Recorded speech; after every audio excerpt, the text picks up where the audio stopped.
Welcome to शुभमी classes दोस्तों। और देखिए आज का वीडियो स्पेशली आपकी डिमांड पर बनाया जा रहा है। आपके बहुत सारे कमेंट आ रहे थे कम्युनिटी में भी, वीडियोस के नीचे भी, कि एडवांस मैथ के भी कुछ क्वेश्चन करवाइए, उनकी भी वीडियो बनाइए। तो देखिए आज का हमारा जो टॉपिक है वो एडवांस मैथ के ऊपर रहेगा और यहाँ पे हम जो चैप्टर करेंगे वो करेंगे हम क्षेत्रमिति का। और देखिए ये आपकी क्लास बेसिक से नहीं रहेगी, इसके अंदर हम वही क्वेश्चन करेंगे जो कि आपके एग्जाम में पूछे गए हैं। उन क्वेश्चन को करने के लिए आपकी क्या अप्रोच होनी चाहिए, आप कैसे उनको कम समय में सॉल्व कर सकते हैं। ठीक है, तो चलते हैं अपने वीडियो की तरफ, अपना वीडियो स्टार्ट करते हैं। उम्मीद करूंगा इस वीडियो में आपको बहुत कुछ नया सीखने को मिले। और देखिएगा कुछ दिन बाद हमारी क्लास भी आने वाली हैं, क्लासेस आने वाली हैं जिसके अंदर हम मैथ बिल्कुल स्टार्टिंग से एंड तक करेंगे, अर्थमेटिक भी, एडवांस भी। ठीक है, जी के भी हम करेंगे, जीएस भी करेंगे, यानी कि आपका एक कंप्लीट कोर्स लेके आने वाला हूँ। उसके लिए आपको थोड़ा सा वेट करना पड़ेगा क्योंकि आपका जो एग्ज़ाम है वो थोड़ा डिले हो चुका है। तो देखिए जो पहला क्वेश्चन है वो है, उस वर्ग का क्षेत्रफल ज्ञात करें जिसके विकर्ण की लंबाई 6 मीटर है।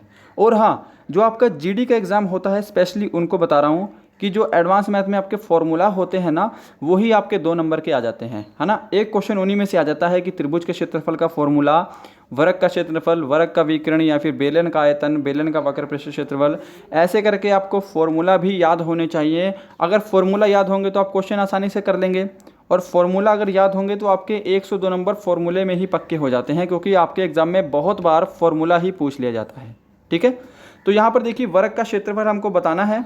तो वर्ग का क्षेत्रफल क्या होता है, ए स्क्वायर, अगर हम ए को भुजा माने तो, है ना। या फिर कुछ लोगों ने भुजा गुणा भुजा भी याद कर रखा होगा, तो सेम ही चीज़ है।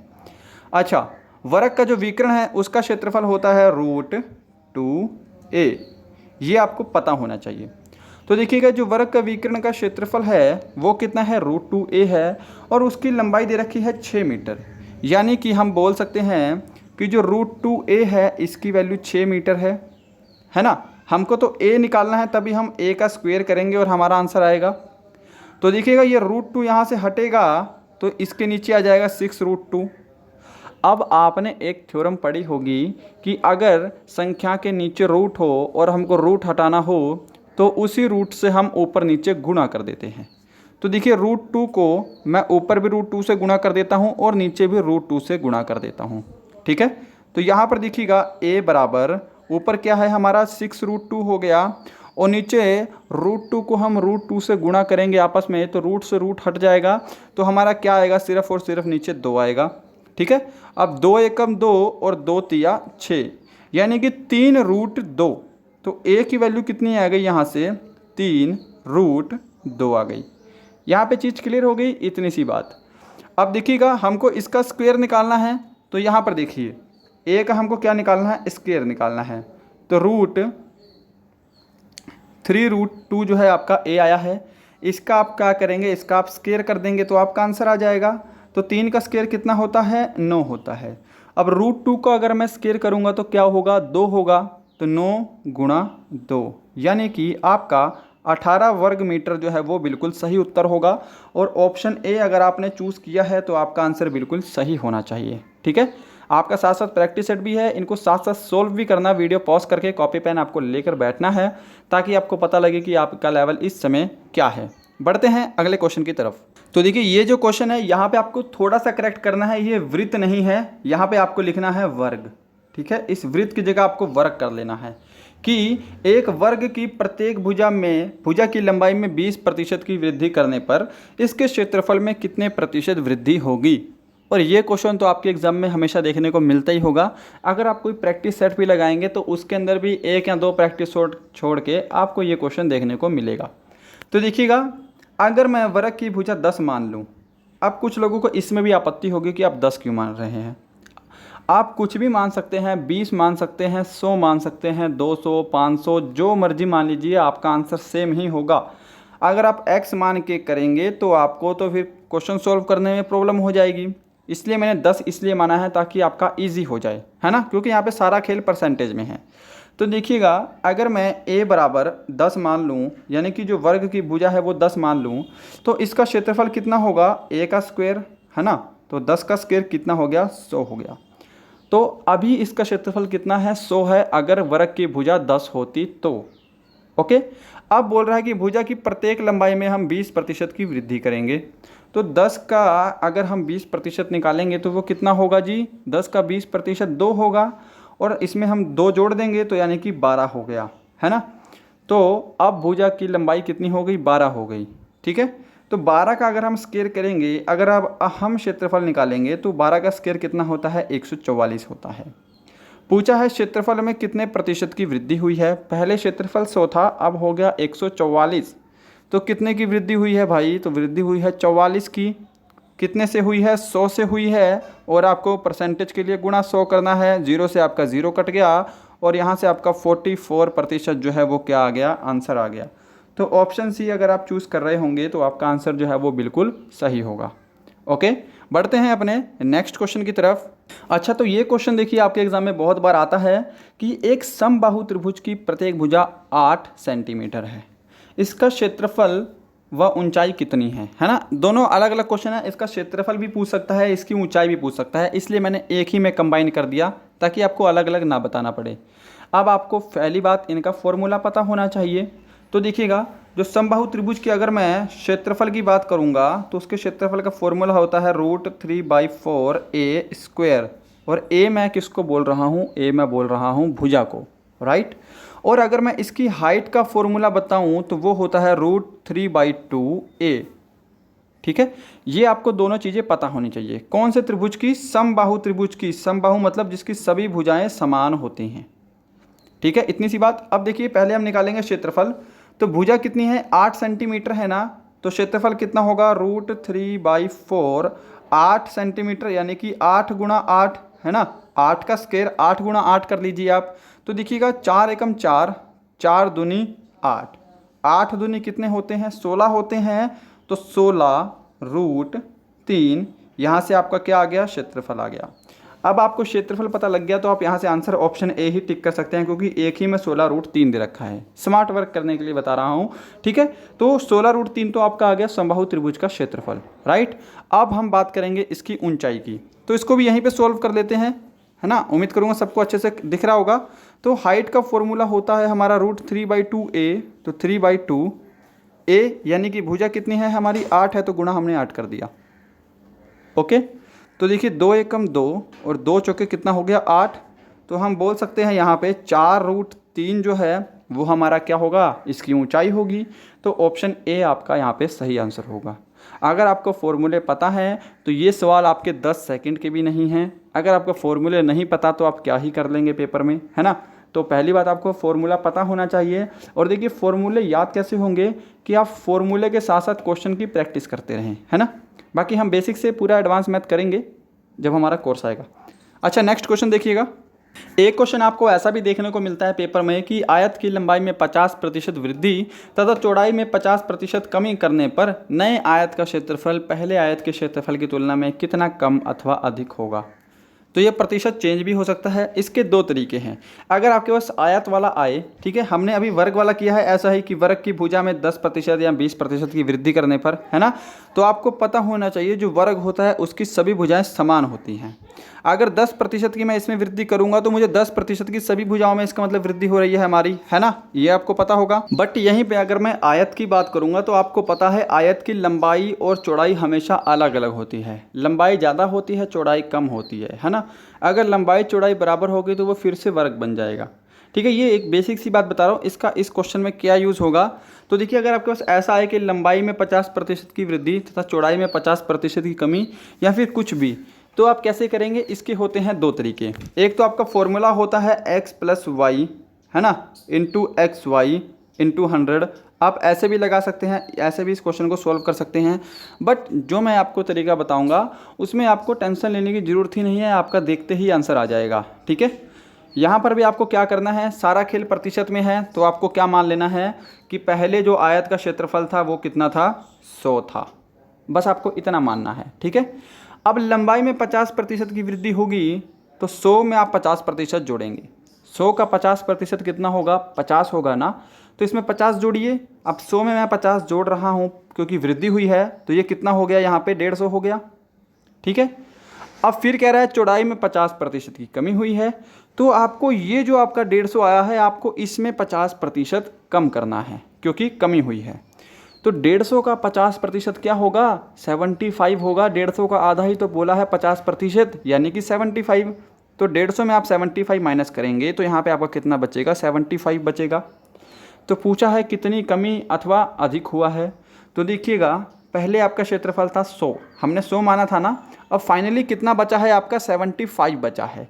तो 100 में 75 यानी कि 25% की कितनी हुई है, कमी हुई है ना। तो ऑप्शन जो है आप कौन सा चूज़ करेंगे यहाँ पे, ऑप्शन डी वाला। उम्मीद करूँगा ये तरीका आपको समझ में आया होगा। आप इस तरीके से कोई भी सवाल कर सकते हैं आयत वाला, अगर आपके पास आयत वाला कोई भी सवाल आए। ठीक है, वर्ग वाला मैं आपको बता चुका हूँ। इसके बाद हम वृत्त वाला भी करेंगे कि वृत्त की त्रिज्या में इतने प्रतिशत वृद्धि करने पे क्षेत्रफल में कितने प्रतिशत की वृद्धि होगी। तो वो सवाल भी आपका आगे आने वाला है। और देखिएगा अगर आपको इस वीडियो की पीडीएफ चाहिए, यानी कि जो सभी क्वेश्चन है इनकी पीडीएफ चाहिए, तो डिस्क्रिप्शन में आपको टेलीग्राम का लिंक मिलेगा। 2 चैनल है, आपको दोनों ज्वाइन करने हैं। एक हमारा ग्रुप डिस्कशन का होता है जिसके अंदर हम ग्रुप में डिस्कशन करते हैं। आपको कोई क्वेश्चन में डाउट है तो आप वहाँ पर अपलोड कर सकते हैं क्वेश्चन, ठीक है। और दूसरे में आपको ये पीडीएफ वगैरह मिलेगी, तो दोनों कर लेना अगर आपको ज्वाइन करने हैं। नीचे डिस्क्रिप्शन में लिंक है। तो देखिएगा क्वेश्चन है, 14 सेंटीमीटर भुजा वाले वर्ग के अंदर खींचे जाने वाले अधिकतम त्रिज्या के वृत्त का क्षेत्रफल क्या होगा। तो देखिएगा वृत्त का क्षेत्रफल का फॉर्मूला आपको पता होना चाहिए, क्योंकि ये भी आपका 2 नंबर कवर करता है, जो होता है आपका पाई आर स्क्वायर, है ना। आर क्या होती है, त्रिज्या होती है। अब आपको एक चीज़ समझनी है कि अगर वर्ग है, मान लीजिए ये क्या है, हमारा एक वर्ग है, और वर्ग के अंदर अगर कोई वृत्त बना हुआ है, वृत्त देखिए ऐसे ही बन रहा है, कोई थी, इसको मैनेज कर लेना, ठीक है। अब वर्ग के अंदर कोई वृत्त बना है तो आपको पता है वर्ग की जो सभी भुजाएं हैं वो क्या होती हैं, बराबर होती हैं, इसमें कोई भी दिक्कत नहीं है ना। और त्रिज्या क्या होगी, वृत्त की जो है वो आधी होगी, है ना। वृत्त के व्यास की आधी होती है त्रिज्या। तो देखिएगा वृत्त का व्यास भी इसका मतलब क्या होगा, इसकी भुजा के बराबर होगा, यानी कि जितनी आपकी भुजा है उतना ही आपका वृत्त का व्यास होगा, अगर ये एक वर्ग है तो, ठीक है। तो इसका मतलब जो इसकी त्रिज्या होगी, अगर इसकी भुजा 14 सेंटीमीटर है तो वृत्त की त्रिज्या कितनी होगी, 7 होगी। अगर ये वर्ग है तो, ये सिर्फ मैं वर्ग की बात कर रहा हूँ, ओके। अगर ये वर्ग है तो इसकी त्रिज्या कितनी होगी, 7 होगी। तो आपसे वृत्त का क्षेत्रफल पूछा है, आप यहाँ पे फॉर्मूला पुट करेंगे, क्या कि पाई 22/7, है ना। आर कितना है आपका, जो है वो है 7, 14 मत लिखना, 7 है आपका आर। तो यानी कि 7 गुणा 7, पाई आर स्क्वायर को मैं 7 गुणा 7 भी लिख सकता हूँ। तो देखिएगा 7 से हमारा 7 कैंसिल। अब 22 को आप 7 से गुणा करेंगे तो यहाँ पे कितना आएगा, 154 सेंटीमीटर का स्क्वायर, है ना। तो ऑप्शन जो डी है ये आपका बिल्कुल सही उत्तर हो रहा है। उम्मीद करूँगा समझ में आया होगा। अच्छा नेक्स्ट क्वेश्चन देखिएगा, जो नेक्स्ट क्वेश्चन है वो आपके इसी के ऊपर बेस्ड है। त्रिज्या जो हमारा पहले हम क्वेश्चन 2 कर चुके हैं कि यदि किसी वृत्त की त्रिज्या में 50% वृद्धि की जाए तो उसके क्षेत्रफल में कितने प्रतिशत वृद्धि होगी। तो वर्ग वाला हम केस कर चुके हैं, है ना, उसके क्षेत्रफल में। आयत वाला हमने कर लिया है। अब यहाँ पे आपको वृत्त की त्रिज्या वाला करना है। तो देखिएगा वृत्त के क्षेत्रफल कितना होता है, वो होता है आपका पाई आर स्क्वायर। यहाँ पर भी आप क्या कर लीजिए, आपको कोई भुजा नहीं दे रखी ना, सारा खेल प्रतिशत में चल रहा है, तो आपको भुजा 10 मान लेनी है अपनी तरफ से। 100 भी मान सकते हैं, देखिए फिर बोल रहा हूँ, 50 मान सकते हैं, 20, 10, 12, 13, 15, आपका जो मन करे आप वो मान सकते हैं, आपका आंसर सेम आएगा, ठीक है। तो मैं 10 इसलिए मान रहा हूँ क्योंकि कैलकुलेशन में ईजी हो जाएगा। तो अगर मैं इसकी भुजा यानी कि त्रिज्या 10 मान लूँ, वृत्त की त्रिज्या अगर मैं 10 मान लूँ, तो यानी कि पाई 10 का स्क्वायर, है ना। तो क्षेत्रफल कितना हो जाएगा यहाँ से, 100 पाई हो जाएगा, ठीक है। इतनी चीज़ क्लियर हो गई। तो ये क्षेत्रफल क्या है, पहले क्षेत्रफल है। आप क्या बोल रहे हैं कि वृत्त की त्रिज्या में 50% की वृद्धि कर दी। तो देखिएगा 10 हमने भुजा मानी थी, 10 का 50% यानी कि इसका आधा, यानी कि 5। तो इसमें मैंने 50% की वृद्धि कर दी। तो अब जो इसकी त्रिज्या कितनी हो गई, वो हो गई इसकी त्रिज्या 15। तो अब क्षेत्रफल कितना होगा, पाई आर स्क्वायर। तो यहाँ पे होगा अब क्षेत्रफल कितना, 225 पाई। चीज़ें समझ में आ गई। अब क्षेत्रफल 225 पाई है। पूछा है कितने की वृद्धि हुई है। तो देखिएगा पहले था 100, अब कितना हो गया 225। इनका डिफरेंस कितना है भाई, 125 का अंतर है, ऊपर लिख रहा हूँ। तो 125 की वृद्धि हुई है, सीधी सी बात है। 100 से वृद्धि हुई है और प्रतिशत के लिए आपको गुणा 100 लगाना है, 100 से 100 कैंसल। तो हम बोल सकते हैं कि 125% की टोटल यहाँ पे वृद्धि हुई है। तो ऑप्शन ए जो है आप यहाँ पे उत्तर टिक कर रहे होंगे, तो आपका उत्तर जो है वो बिल्कुल सही है। ठीक है, चैनल पे नए हैं, वीडियो अच्छा लग रहा है, आपको हेल्पफुल लग रहा है तो प्लीज़ चैनल को ज़रूर सब्सक्राइब करना। और वीडियो को आप लाइक नहीं करते, देखिए आप लाइक नहीं करेंगे तो मुझे कैसे पता लगेगा कि आपको वीडियो हेल्पफुल लग रहा है या नहीं, है ना। तो जितने लोग देखें सिर्फ एक लाइक की डिमांड करता हूँ, एक लाइक आप ज़रूर कीजिए। नेक्स्ट क्वेश्चन है, ये भी क्वेश्चन आपके एग्जाम में बहुत बार आता है कि एक पहिए की त्रिज्या 14 सेंटीमीटर है, 44 किलोमीटर की दूरी तय करने में यह कितने चक्कर लगाएगा। या फिर आपसे क्या कह देगा कि आपसे चक्कर बोल देगा, आपसे दूरी पूछ लेगा, या फिर आपसे त्रिज्या पूछ लेगा। इनमें से आपसे कुछ भी पूछ सकता है घुमा फिरा के। तो देखिए आप एक चीज़ ध्यान रखेंगे, एक छोटा सा फॉर्मूला है, आपको ये लिखना है, क्या लिखना है, चक्कर बराबर दूरी अपॉन परिधि।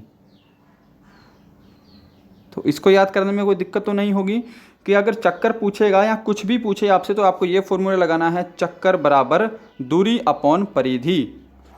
अब यहाँ पर देखिए आपको चक्कर निकालने हैं, कितने चक्कर लगाएगा, तो इज इक्वल टू दूरी कितनी है, 44 किलोमीटर है, 44 किलोमीटर दूरी है, बट जो इसकी त्रिज्या है वो कितनी है, 14 सेंटीमीटर है। ठीक है, आपको परिधि का फॉर्मूला तो पता होगा, वृत्त की परिधि, क्योंकि पहिया तो गोल होता है तो वृत्त की परिधि का फॉर्मूला लगेगा 2πr। इसको हम करते हैं, आप समझ जाएंगे। ठीक है, अगर आप समझ गए तो अच्छी बात है। तो देखिएगा 44 किलोमीटर में दूरी है और आपकी त्रिज्या सेंटीमीटर में है, तो इस किलोमीटर को भी आपको क्या करना है, सेंटीमीटर में बदलना है। तो अगर मैं 44 को 1000 से गुणा कर दूँ तो ये कितना हो गया, ये 44,000 मीटर हो गया।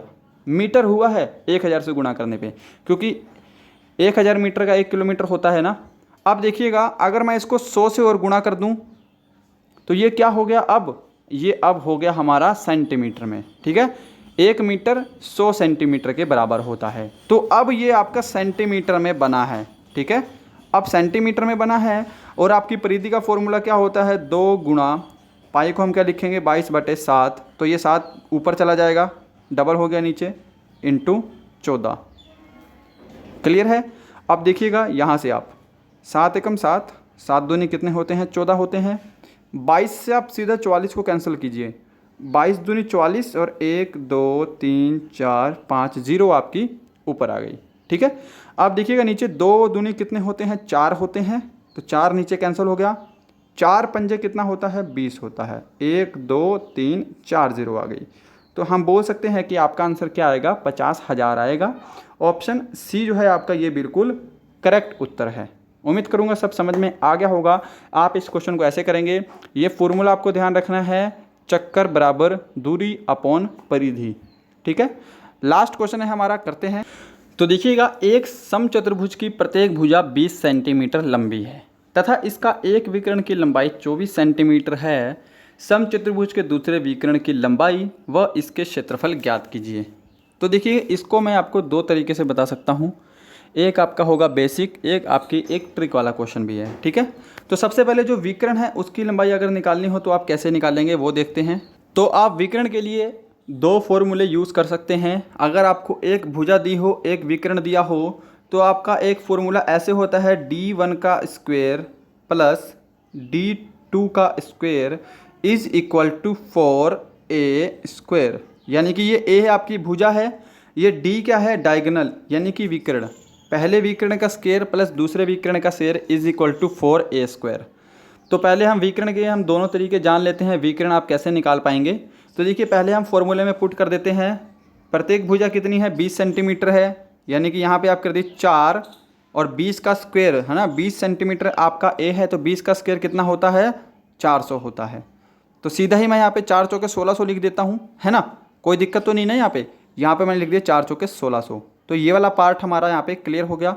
अब दूसरे में आप क्या करेंगे, विकर्ण लिख रखा है, तो पहला विकर्ण आपको दे रखा है 24 सेंटीमीटर, तो 24 का स्क्वायर कितना होता है, यहाँ पे होगा आपका 576 प्लस d2 का स्क्वायर। आई होप सबको अच्छे से दिख रहा होगा, थोड़ा खुला खुला लिखेंगे। तो देखिएगा ये जो 576 है ये यहाँ जाके 1600 में माइनस हो जाएगा। 1600 में माइनस हो गया तो माइनस करेंगे, यहाँ पे आपने लिख दिया 5 7 6, 1600 में माइनस करेंगे, 10 में से 6 गए 4, 9 में से 7 गए 2, यहाँ पे आ गया आपका 1024। 1024 ये किसके बराबर है, d2 के स्क्वायर के बराबर है। तो यहाँ से ये स्क्वायर यहाँ से हटेगा और यहाँ पे 1024 में अंडर रूट हो जाएगा, तो आपकी D2 की वैल्यू आ जाएगी, यानी कि दूसरे विकर्ण की यहाँ से आपकी वैल्यू आ जाएगी। आपको दूसरा विकर्ण की लंबाई भी बतानी है, तो 1024 जो होता है इसको मैं रफ कर देता हूँ, ठीक है। यहाँ पर देखिएगा D2 का जो होल स्क्वायर है वो कितना है 1024, और ये स्क्वायर यहाँ से हटेगा तो यहाँ पे अंडर रूट हो जाएगा। तो D2 की वैल्यू है वो कितनी आ गई 32 आ गई। तो हम बोल सकते हैं इसका जो विकर्ण है वो कितना है 32 है। तो ऑप्शन ए और बी दोनों में 32 दे रखा है और तीसरे में भी 32 दे रखा है। तो आपसे यहाँ से आपका विकर्ण तो सोल्व हो गया, ठीक है। आपसे क्षेत्रफल का फॉर्मूला भी पूछा है, क्षेत्रफल भी पूछा है, इसका क्षेत्रफल क्या होगा।